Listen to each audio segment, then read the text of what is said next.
my witches. I'm grateful you joined me today in our quest to unravel the mysteries of dark magic. Come on in, and we'll begin our journey, if you dare.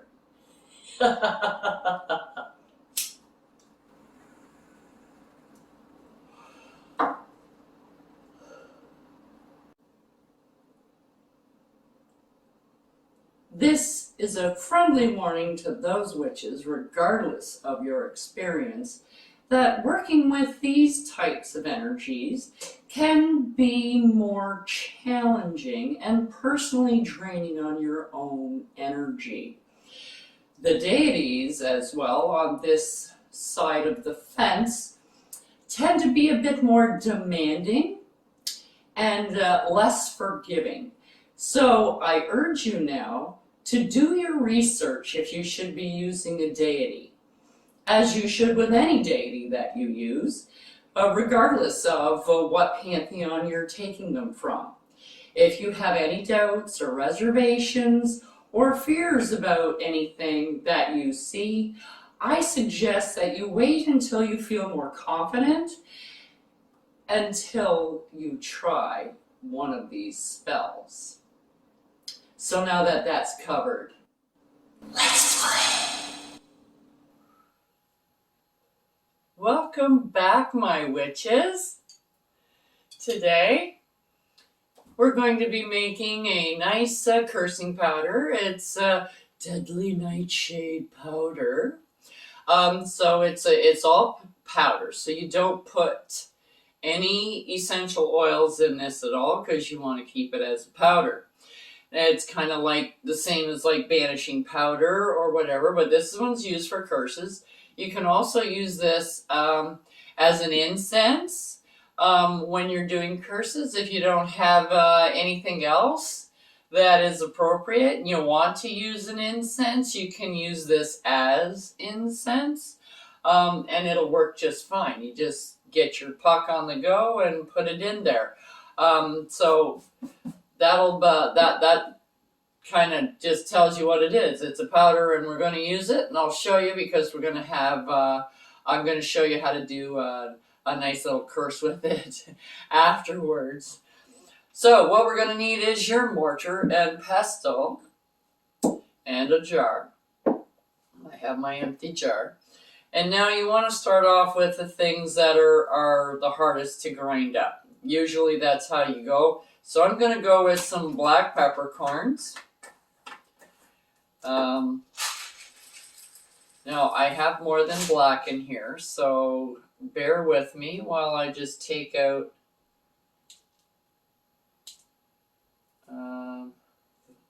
the ones that aren't black. Because I have red ones, green ones, orange ones, white ones in here. They're mostly black because I use black a lot for I need more. You want to put a lot of pepper in here. I tend to like it with a lot of pepper. I don't know why, I just do. So I put a lot of peppercorns in here. And if you want to just use your regular black pepper that you have on the table, you can totally do that. It is black pepper. It's just already ground, so you don't have to do this. And when I go and buy my peppercorns, I always buy the multi-pack. Every once in a while, like once in a blue moon, I'll buy just a black one. Because like I said, I do use it in spell work a lot more than I use the other colors. Okay. There. Oh yeah, that's good. And if you happen to get a red one or a yellow one in there, it's really not going to make any difference anyways. You don't need to stress about it. Now, I got my pepper and I'm going to put in some black salt.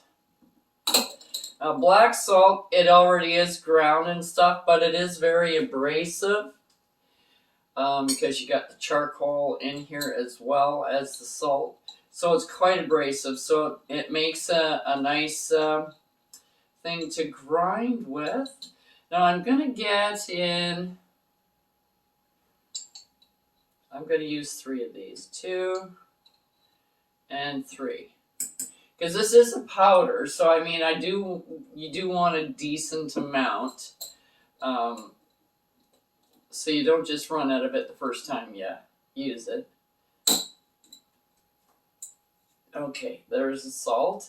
Now I'm just going to grind this because the peppercorns are round and they're quite hard to grind, so I'm going to pound a bit. Excuse me.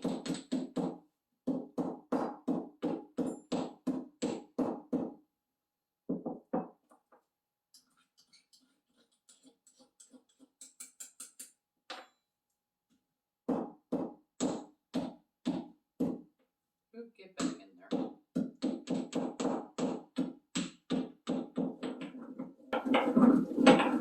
So, as usual, I'm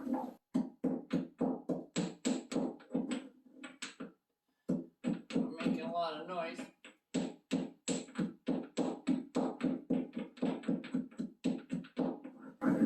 Okay, so we're going counterclockwise. Okay, because you're hexing somebody. So you want to throw them shape, and you want to throw it big time, and it's negative energy, so that's what you want to do. You want to cast them out negative energy, so we're going counterclockwise. And put in your intention and always what you want it to do, not what you do not want it to do. And don't bring out all the positive things, because hey, you know, black salt is used for protection. It's also used for other stuff too. Okay, so you can use, everything has 2 things. It's got a good side and it's got a bad side, just like you do, just like everybody else does. There's a balance. So if you can use something for love, like roses, you can use it for banishing and hexes because of the thorns and stuff that is on the rose. This is perfect for spell work because you can use it for this and you can use it for the opposite. So any product that you see and it says, oh, you can use it for, take the opposite and you can use it for that. Yeah. All right, there we go. That's kind of sort of ground fairly well. Now what else do we have here? We have some asafoetida. There it is.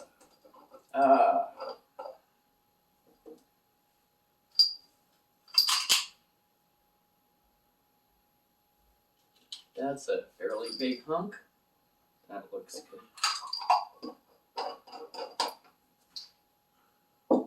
Asafoetida, and we'll put in a little bit of devil's claw. Now this is kind of woody-ish. It's kind of like, looks like wood chips, really. But since I'm going to be pounding the asafoetida, I can pound out this, soften it up a little bit. And that's already ground. Everything else is pretty much already ground. So.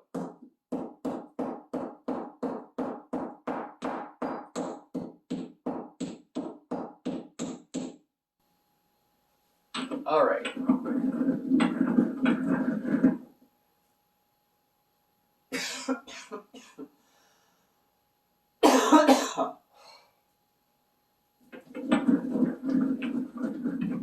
Asafoetida is a killer.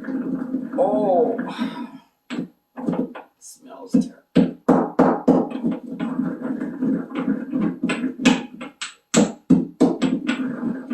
So while you're doing this, you're putting in your intention or what you're going to be using it for. If you're just using it for curses and hexes, and it's all the same thing. It's the severity of the curse that you want to put on somebody, which makes it more of a jinx or a hex than an actual curse. Curses usually tend to last a lot longer than a jinx or a hex. Jinx is usually just something like, you know, you trip, or you drop your car keys in the grate, like the grate outside during the, the spring when all the water is going into the sewer system. Stuff like that. You make them drop their ice cream cone after they just bought it. That is more like a jinx. Hiccups, sneezing, farting, those kinds of things are wonderful jinxes. And, the more severe you get a thing and the more permanent it is, and then it becomes a curse. And when you're cursing somebody, it takes a lot of energy and a lot of preparation should be put into it, a lot of thought, because you don't want to be jinxing somebody who doesn't deserve it.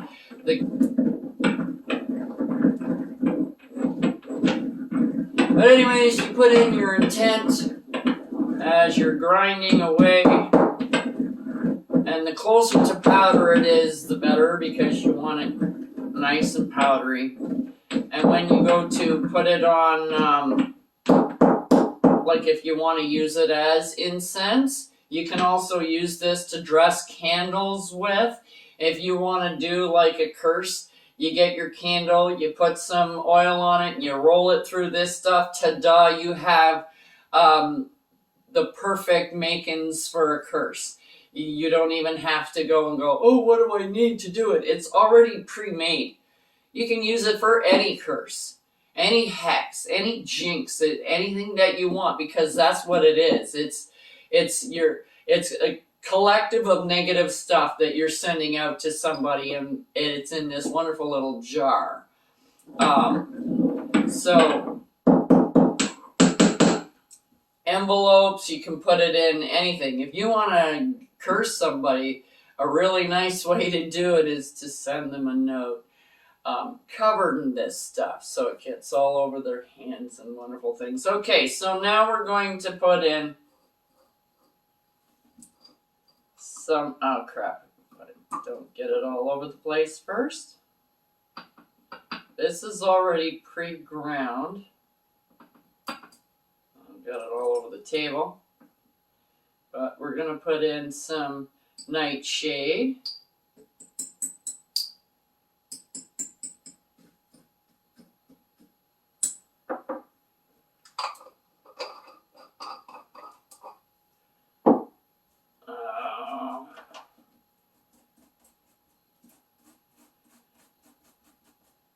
Sometimes I just don't pay enough attention. I make a mess and then I get into trouble. Oh well. Alright, this is cinnamon, which is already ground. And this is to make things manifest a little bit quicker. As well as it's really hard to breathe with this stuff in the air.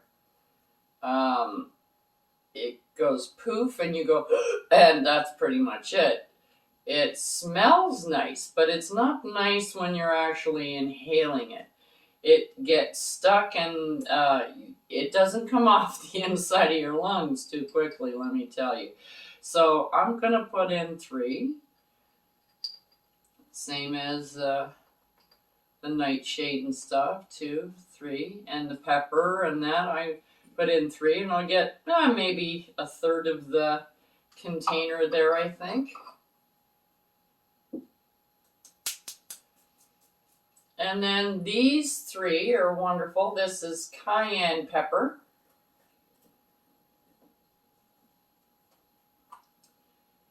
And we want to make it as hot can be and irritating as it can. So 1, 2, and 3 of those. Oops, a daisy. Get back together there.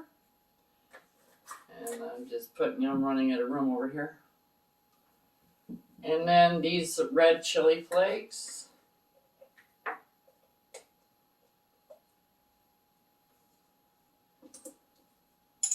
And you want the seeds. The actual seeds are a lot harder. They contain the oil that's in there, which is really hot. So this jar is just mostly seeds. I've taken the rest of the stuff out of there. I kind of sifted it out, so to speak. So this is just mostly seeds. There, and then a little bit of Cajun, and we all know Cajun is a mixture of this and that and a whole bunch of other hot stuff, which is totally good for this purpose, because that's what we're using. And this stuff, but this stuff is a nice powder. 1, 2, and 3.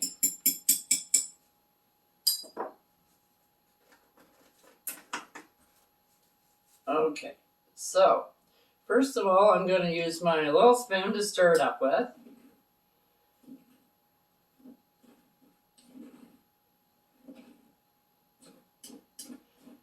It's another reason why I just save the ground stuff till the end. Because it doesn't need to be ground, it needs to be stirred more than anything. So,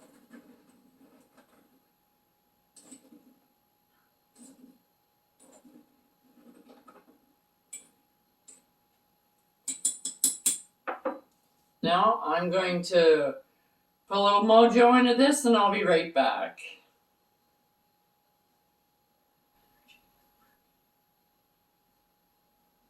Okay, now the last thing we're going to do is just spoon it into here nicely.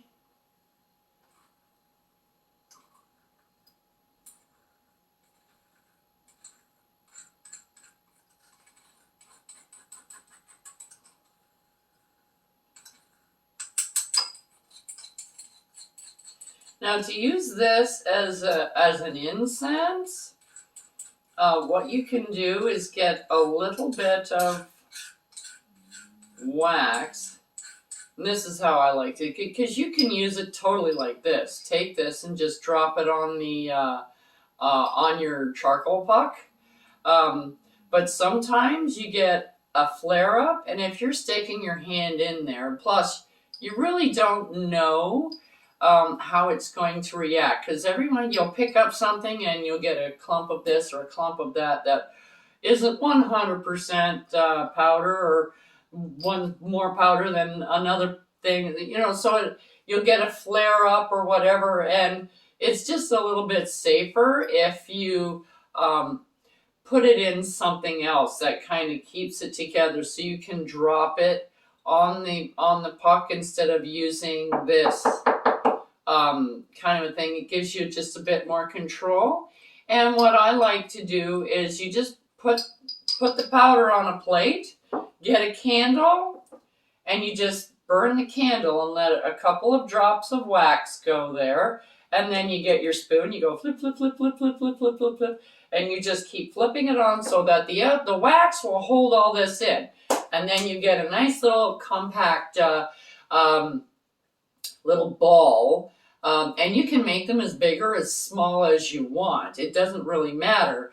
And then you can put them all in here. So you can keep one as a powder so that you can use it for your candles or whatnot. And then you can have another little container that you use for incense. Because when you drop it on there, the wax is going to melt and it's going to burn anyways. So you just don't use a whole ton of wax. The whole point is it's more incense than wax. You don't want a big ball of wax like this with just a little smattering on the outside. So you pour that out on a plate, and then you do 1-2 drops, and you go and you smush it together on the plate with your spoon at the time, so that when it dries, it's got a lot of the nightshade mix in the wax, and it'll work a lot nicer. Now I got to clean up this table because Amelia's going to kill me. And where's my top? All right, so we have our nightshade mix all done and ready to go. I'm going to be putting mine in my windowsill, getting it ready for our little curse that I have put together for you. I think you're going to like it. Until next time, I'm Prone Alone. Check out the link below for the correspondences and magical properties of the items used in this video. And don't forget to like, subscribe, and hit that notification button so you don't miss any witchy content our three sisters have brewing for you here on The Witch's Inn.